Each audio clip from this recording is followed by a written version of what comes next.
우리는 교회에 나오면서 또 예배를 드리면서 우리에게 하나님께서 얼마나 놀라운 은혜를 허락해 주시고 놀라운 역사를 행하고 계시는지 잘 느끼지 못하고 모를 때가 많이 있습니다. 이런 이야기가 있습니다.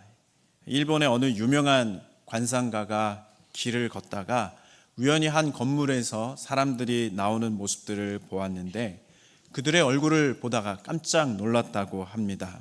왜냐하면 그가 보기에 어떤 사람은 이미 죽었어야 될 사람이 있었고 어떤 사람은 가산을 탕진하고 굶어 죽을 상이 있었고 어떤 사람은 평생을 우울하게 살아야 할 그런 사람의 얼굴이 있었기 때문입니다. 그러나 그들은 어떻게 된 일인지 모두가 매우 건강하고 풍요롭고 얼굴에는 말할 수 없는 평안과 기쁨이 가득했다고 합니다. 그래서 그는 이렇게 중얼거립니다. 대체 저곳이 어떤 곳이기에 천기가 뒤바뀌었단 말인가. 그렇게 중얼거리면서 그 건물을 올려다 보았는데 그 건물 꼭대기에 십자가가 높이 세워져 있었다 하는 그런 이야기입니다. 바로 교회에서 예배를 드리고 나오는 성도들의 얼굴을 그가 보았던 것이죠. 우리 모두가 죄인으로 죽을 운명이었지만 예수님 덕분에 영원한 생명을 얻게 되었고 산 소망으로 살아가게 된 줄로 믿습니다. 우리 모두가 또 죽을 운명, 또 저주받을 그런 운명이었지만 그 죄인된 자리에서 우리 주님께서 우리를 구원해 주셨기 때문입니다. 그러므로 우리의 예배 현장은 이런 놀라운 은혜가 흘러 넘치는 곳입니다. 예수님으로 인해서 죽음에서 생명으로 나아가게 되었고 빈곤에서 부요함으로 미움에서 사랑으로 변화되는 곳이 바로 교회요, 예배의 현장인 것이죠. 그런데도 예배를 드리러 가자라고 하면 전혀 기뻐하지 않는 사람들이 있습니다. 억지로 마지못해 나오는 분들이 있습니다. 참 안타까운 일이죠. 오늘 함께 나누는 말씀을 통해서 예배 가운데 기쁨과 감격을 회복하시고 참되게 주님 앞에 감사하시는 모든 성도들 되시기를 주님의 이름으로 축복합니다. 오늘 함께 읽은 말씀은 사마리아에 있는 그 수가성의 야곱의 우물에서 예수님과 한 여인이 만나 이야기를 나눈 장면입니다. 그런데 이 우물가에서 나눈 이야기치고는요, 매우 그 내용이 심오하고 깊습니다. 예수님께서 물 들어온 여인에게 물을 좀 달라라고 하면서 대화가 시작되었는데요. 사마리아 민족과 유대 민족 사이에 골이 깊었던 그 아픔의 역사를 훑고 지나갑니다. 그리고 한 여인의 그 기구한 삶을 터치하면서 대화가 진행되더니 나중에는 어느 산에서 예배를 해야 참된 예배인가, 그것을 논하는 아주 깊은 주제로 도달하게 되었습니다. 이 사마리아 여인은 어떤 사람이었기에 이런 심오하고 깊은 영적인 대화가 가능했던 것입니까? 평범해 보이는 그 사마리아의 한 여인은 현세의 삶이 전혀 기쁘지 않았던 한 사람이었습니다. 삶 자체가 매우 고달팠던 그런 사람이었는데 그 중에서도 그 고달픈 사람들 중에서도 대표 선수 정도 되는 그런 사람이었습니다. 왜냐하면 그 사마리아인들 자체가 다수의 유대인들이 무시하고 억압하는 그런 사람들이었는데 그 사마리아 사람들 사회에서도 그 여인은 무시당하고 소외되던 한 사람이었기 때문입니다. 그러니 얼마나 그 삶이 고달프고 외롭고 서러웠을까라고 하는 것이죠. 그러나 그는 포기하지 않았습니다. 그는 이런 고달픈 삶에서 벗어나고자 노력합니다. 잃어버렸던 그 만족과 기쁨을 회복하기 위해서 그는 계속 방법을 찾고 전진했던 한 사람이었습니다. 어디를 보면 그것을 알 수 있습니까? 그에게 남편이 많았다라고 하는 것을 보면 알 수가 있습니다. 그는 자신이 할 수 있는 그 일 가운데서 최선을 다했던 그런 사람이었던 것이죠. 자신의 삶을 풀어가기 위해서 남편을 그렇게 계속 만날 수밖에 없었던 것입니다. 예수님께서 내가 남편이 5이 있었고 이렇게 말씀하십니다. 한꺼번에 남편을 만났다는 것이 아니라 만나다 보니 5번째 남편을 만났었다라고 하는 것입니다. 당시 고대 근동에는 형이 죽게 되면 가문의 대가 끊어지지 않게 하기 위해서, 그리고 재산을 지키고 그 가정을 지켜나가기 위해서 동생이 되신 형수를 아내로 맞이하는 그런 수혼제라고 하는 법이 있었습니다.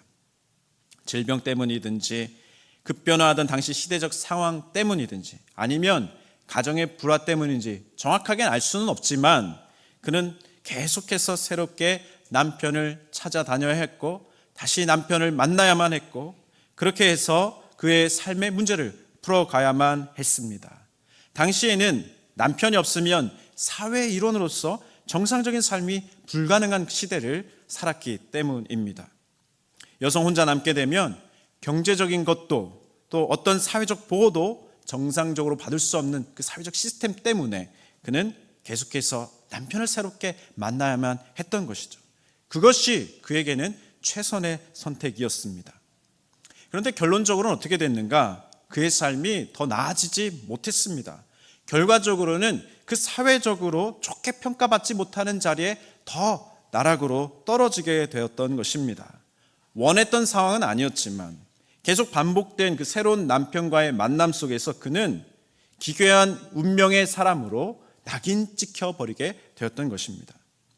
그 박경리 소설의 시장과 전장이라고 하는 소설을 보면 이 사마리아 여인과 엇비슷한 운명의 사람이 나옵니다. 소설에 등장하는 여주인공은 남편 복이 없는 그런 사람이었습니다. 일제시대 전쟁 때 위안부에 끌려가지 않기 위해서 성급하게 결혼을 했던 그런 인물이었는데요. 원만한 결혼 생활도 또 정상적인 그런 가정도 평범한 그런 모습도 제대로 누리지 못하는 그런 사람이었습니다. 그런 가정 생활, 그런 결혼 생활을 답답해하다가 그는 도피하듯 먼 곳으로 떠나버리게 되었습니다. 그러다가 6.25 전쟁이 터졌는데 그 바람에 사랑하는 가족들을 하나씩 잃어버리게 되다가 남편도 잃어버리게 됩니다. 그리고 호감을 가졌던 한 남자가 나타났는데 그마저도 전쟁과 이념의 혼란 상황 속에서 그 곁을 떠나게 되었고 사라져버리게 되었다라고 하는 그런 이야기입니다. 모든 것이 본인의 의지와 상관없이 일어난 일들이었지만 주인공은 자기 자신을 저주합니다. 그리고 깊은 허무주의에 빠지게 되고 고통 속에서 헤어나오지 못하게 됩니다. 이와 같이 자신이 저지른 잘못도 아닌 상황 속에서 기구한 운명의 한 사람으로 낙인 찍혀버리게 된 사마리아 여인은 얼마나 그 삶이 고달프고 힘들었겠습니까? 그러나 그는 포기하지 않았습니다. 포기하지 않고 그는 자신이 할 수 있는 일들을 통해서 길을 찾아 나아가기 시작했습니다. 그러다가 마침내 그가 살 길을 발견하게 되었던 것이죠.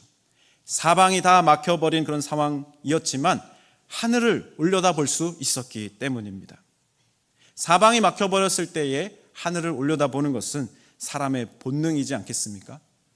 어느 절의 스님들도 갑자기 위급한 상황을 만나게 되면 자기도 모르게 아이고 하나님이라고 그렇게 이야기한다는 말을 들은 적이 있습니다.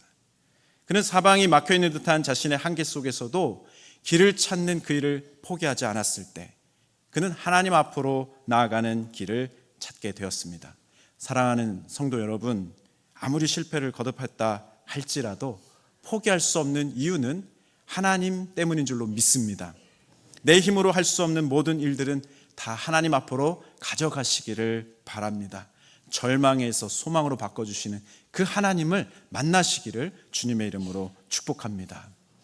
그렇다면 이제 영적인 부분으로 관심이 돌려지게 되었으니 이제 그의 모든 문제가 다 해결되는 것입니까? 그동안에 켜켜이 쌓이고 엉켜진 모든 문제들은 다 이제 쉽게 해결될 것을 기대할 수 있습니다. 그런데요, 하나님께 관심이 돌려졌다 해서 단번에 모든 문제가 해결되지는 않았습니다. 사실은 영적인 문제가 더 어려운 문제이기 때문입니다. 영은 보이지 않습니다. 또 손으로 잡을 수도 없습니다. 그래서 잠시 하늘을 올려다 보았다고 해서 이내 포기해버릴 수도 있는 그것이 바로 영적인 세계의 문제. 잠시 영적인 것에 관심을 가졌다고 해서 다 해결되지 않는 것을 볼 때 실망하고 인해 포기해버릴 수 있는 것이 바로 영적인 세계의 문제인 것이죠. 여기에서 중요한 부분이 하나 있습니다. 하나님의 말씀을 아는 사람인가, 그렇지 못한 사람인가 라고 하는 것이 아주 중요한 전환점을 만들게 됩니다.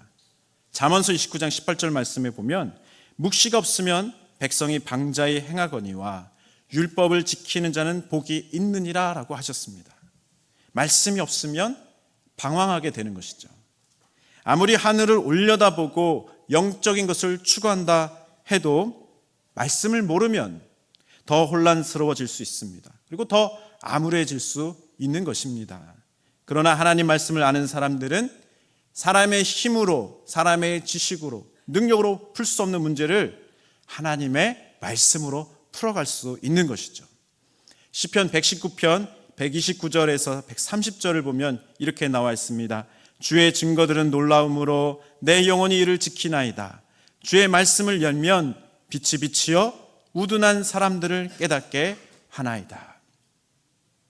사마리아 여인이 현세적으로도 영적으로도 답답함을 느끼고 있었지만 포기하지 않을 수 있었던 그 이유는 하나님의 말씀을 그가 알고 있었기 때문입니다. 19절에서 20절 말씀에 보면요, 여자가 이르되 주여 내가 보니 선지자로소이다. 우리 조상들은 이 산에서 예배하였는데 당신들의 말은 예배할 곳이 예루살렘에 있다 하더이다. 이 여성의 영적인 갈망이 얼마나 대단했는가라고 하는 것을 느끼게 되는 그 부분입니다.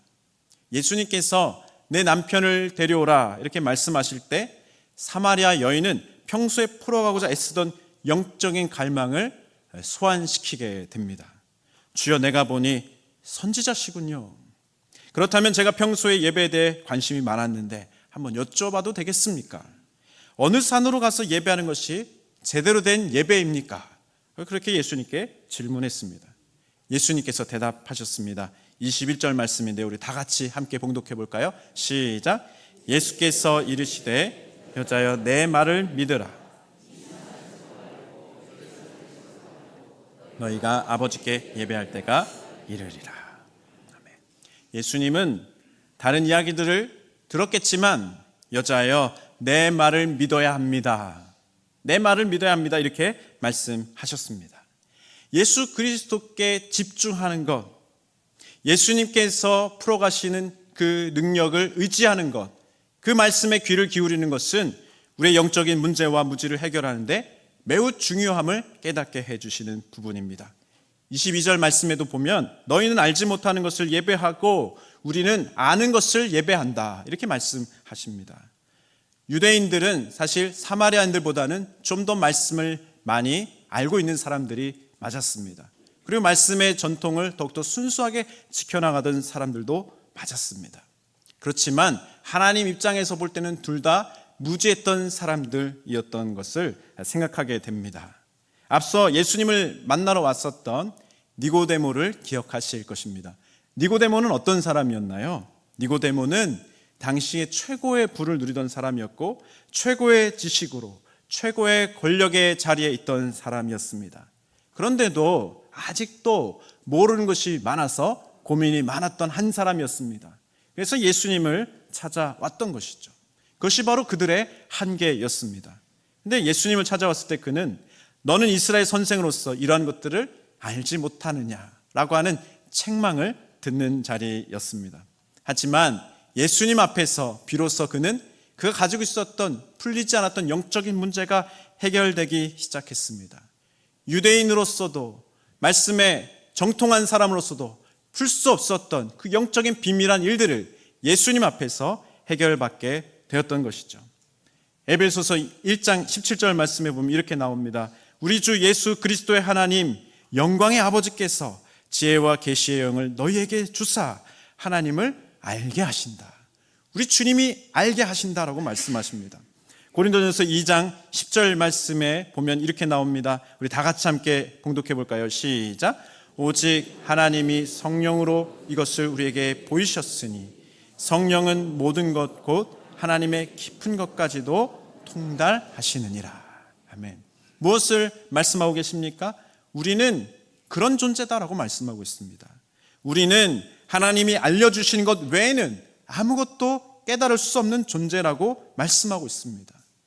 우리가 우물가로 나온 그 여인처럼 열정을 가지고 열심을 내었다 하더라도 우리가 갈 수 있는 곳은 야곱의 우물까지라고 하는 것이죠.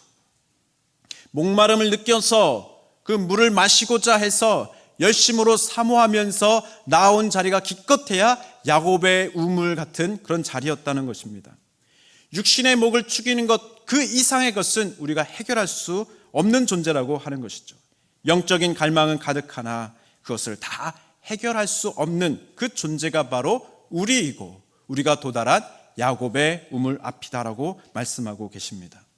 그렇지만 아주 절망적인 상황은 아닙니다. 왜냐하면 그곳에 예수님이 계시다면 모든 상황들이 바뀌어지기 때문에 그렇습니다.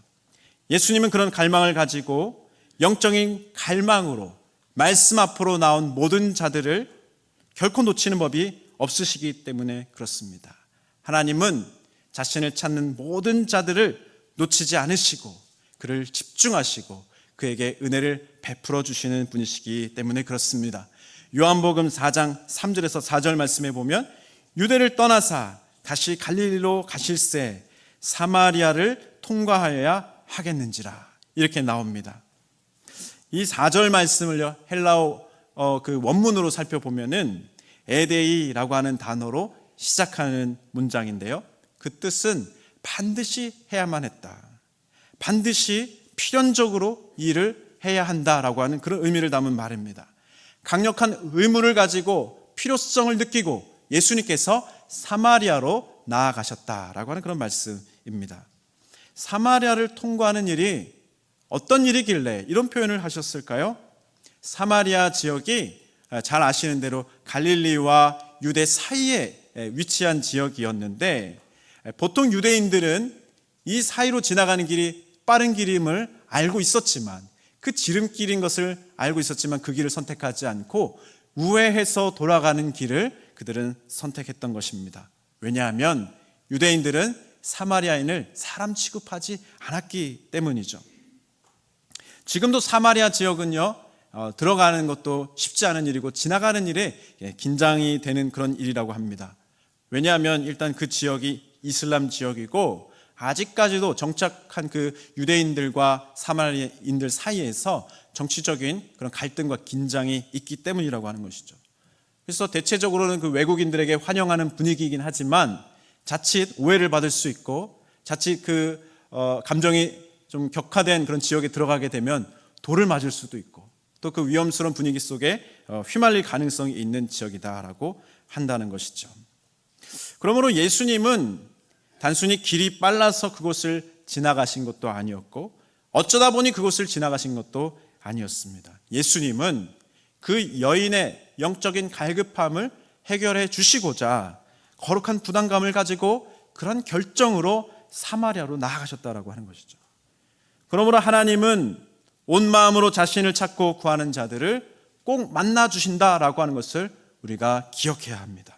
예레미야서 29장 13절 말씀에 보면 너희가 온 마음으로 나를 구하면 나를 찾을 것이요 나를 만나리라 하셨습니다. 그러므로 우리가 주님 앞에서 집중해야 될 것은 무엇입니까? 예수님이 어디 계시는가? 성령께서 어디에서 어떻게 역사하고 계시는가? 우리가 그것을 잘 살펴보고 주님을 찾고 구하며 주님 앞으로 나가야 될 줄로 믿습니다. 이것이 매우 중요합니다. 왜냐하면 예수님께서 우리를 만나주시는 곳이 있기 때문에 그렇습니다. 만나주시는 그 시간이 있고 그 모임이 있고 그 장소가 있기 때문이라고 하는 것이죠. 우리의 예배 가운데서 주님은 우리를 만나주시고 성령의 임재 가운데 큰 일들을 행하시고 역사하시는 것을 우리는 깨닫게 됩니다. 23절 말씀에 보면 아버지께 참되게 예배하는 자들은 영과 진리로 예배할 때가 오나니 곧 이때라. 아버지께서는 자기에게 이렇게 예배하는 자들을 찾으시느니라 말씀하십니다. 참되게 예배하는 자들을 하나님은 찾으신다 말씀하고 있습니다. 예배의 자리에서 주님께서 우리에게 베풀어 주시는 그 은혜가 무엇인가? 그것은 시편 34편 10절 말씀에 나오는데요. 우리 함께 봉독해 볼까요? 시작. 젊은 사자는 궁핍하여 줄일지라도 여호와를 찾는 자는 모든 좋은 것에 부족함이 없으리로다. 아멘. 주님을 찾는 모든 자들, 주님께서 함께 하시는 모든 자들에게 하나님은 좋은 것으로 만족하게 하신다라고 말씀하고 있습니다. 이 귀한 은혜를 충만하게 누리며 나아가시는 성도들 되시기를 간절히 바랍니다. 오늘 말씀을 통해서 우리가 구체적으로 주님을 바라보고 주님께서 우리에게 베풀어 주신 은혜가 무엇인가 붙들고 나아가야 될 그것은 무엇입니까? 오늘 요한복음 4장 13절에서 14절 말씀에 분명하게 계시해 주셨는데요. 우리 마지막으로 함께 봉독하면서 주의 은혜를 붙들며 나아갔으면 좋겠습니다. 시작.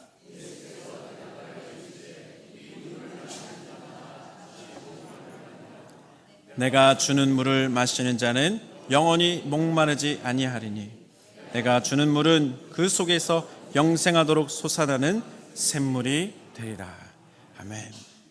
간절히 원하는 것은 이 샘물의 주인공 되시기를 간절히 원합니다. 예수님은 모든 준비를 마치셨습니다. 이 예배 가운데서 오늘도 그 영원히 목마르지 아니할 영생에 이르게 할 그 샘물을 가지고 우리를 만나기를 원하고 계시다는 것이죠. 우리는 주님 앞으로 그 은혜를 주시는 그 주님을 주목하여 바라보며 더욱더 온전한 마음으로 사모하며 나아가야 될 줄로 믿습니다. 그럴 때에 주님 우리를 오늘도 부족함이 없는 곳으로, 은혜가 충만한 곳으로 하나님께서 함께 하시고 인도해 주실 줄로 믿습니다. 그런데 어떤 분은 이렇게 말씀하실지 모르겠습니다. 목사님, 전 10년째 예배드리고 있습니다. 20년째 예배하고 있습니다. 근데 그런 은혜 잘 모르겠습니다. 주님께서 저한테는 그런 은혜를 안 주실 것 같습니다. 그런데요, 결코 그렇지 않습니다. 은혜를 못 받는 것은 내가 찾지 않았고, 내가 두드리지 않았고, 내가 구하지 않았기 때문입니다. 오늘부터라도 다시금 주님 앞에서 구하고 찾고 두드리는 그 열정을 가지고 사모함을 가지고 나아가시기를 간절히 바랍니다. 주일 예배뿐만 아니라 새벽에도 주님 앞으로 나오시고 수요일에도 주님 앞에 나오시고 또한 부르짖어 기도할 수 있는 더 충만하게 성령의 임재 가운데서 기도할 수 있는 그 은혜의 자리로 사모하며 나아가실 때, 금요 기도에도 오셔서 함께 부르짖어 기도할 때 하늘문이 열려지고 성령께서 우리 가운데 큰 일을 행하시는 것이 분명하게 증거될 줄로 믿습니다. 우리 자녀들 중에서 우리 청년들이 특별히 좀 이번 수련회에 많이 참여했으면 좋겠습니다. 그리고 우리 손주들 위해서 많이 기도하시잖아요. 우리 손주들이 은혜 받을 수 있는 곳이 어디일까요? 물론 주일마다 예배에 나오는 것도 너무나도 중요하겠지만 성경학교에 오셔야 됩니다. 우리 각 가정들이 우리 자녀들과 함께, 우리 자녀들의 가정들이 손주들과 함께 성경학교에 오시고 수련회에 오시고, 우리 청년들이 또 이번 주에 또 잘 준비되어져 있는 은혜의 잔치에 다 함께 참여할 때에 놀라운 역사가 일어날 줄 믿습니다. 우리가 아무리 강요하고 아무리 잘 설명하고 아무리 잘 좋은 것을 준다 한들 성령님이 함께 하시는 그 은혜보다 확실한 것이 있겠습니까? 은혜의 자리로 나아갈 수 있도록 우리가 우리의 자녀들을 또 깨우고 기도하고 전도해서 정말로 은혜의 큰 잔치가 될 수 있도록 우리 모든 교육부서가 새롭게 나아갈 수 있도록, 그리고 청년들과 우리 자녀들과 손주들이 다시 한 번 더 믿음 가운데서 새롭게 출발하는 한 해가 될 수 있도록 기도로 나아갈 수 있는 우리 모두가 될 수 있기를 간절히 바랍니다. 주님은 우리를 만나시기 위해서 모든 준비를 다 마치셨습니다. 이미 이 자리 가운데서 성령으로 함께 하시고 충만하게 임재하고 계시기 때문입니다. 그러므로 우리가 이 땅의 문제에만 집중할 것이 아니라 하늘을 향해 고개를 들어야만 합니다. 주님께서 우리에게 허락해 주실 그 은혜가 어떻게 예비되었는지 예수 그리스도를 바라보고 주님께서 우리에게 베풀어 주실 그 은혜를 사모하면서 그 충만한 은혜 가운데로 나아가는 참된 예배자들이 될 수 있기를 주님의 이름으로 축복합니다. 이 시간에 함께 찬양하면서 우리 결단하며 기도로 나아가겠습니다.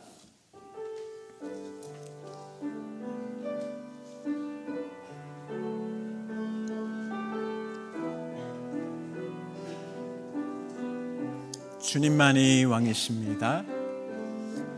주님만이 왕이십니다. 주님만이 왕이십니다. 주님만이 왕이십니다.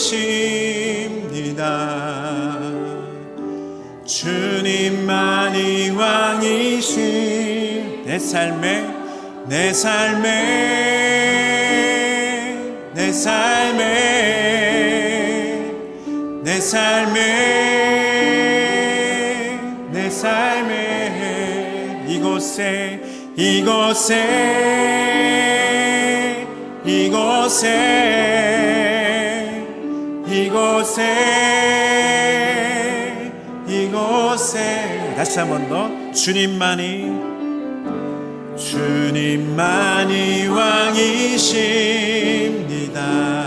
네. 주님만이 왕이십니다. 주님만이 왕이십니다. 주님만이 왕이십니다. 다시 한번 내 삶에 내 삶에 내 삶에 내 삶에 내 삶에 이곳에 이곳에 이곳에 이곳에 이곳 모든 이름 위에 모든 이름 위에 뛰어나신 이름 왕의 왕 예수께 흔들고 경배해 모든 이름 위에 뛰어나신 이름 왕의 왕 예수께 엎드려 경배해 경배해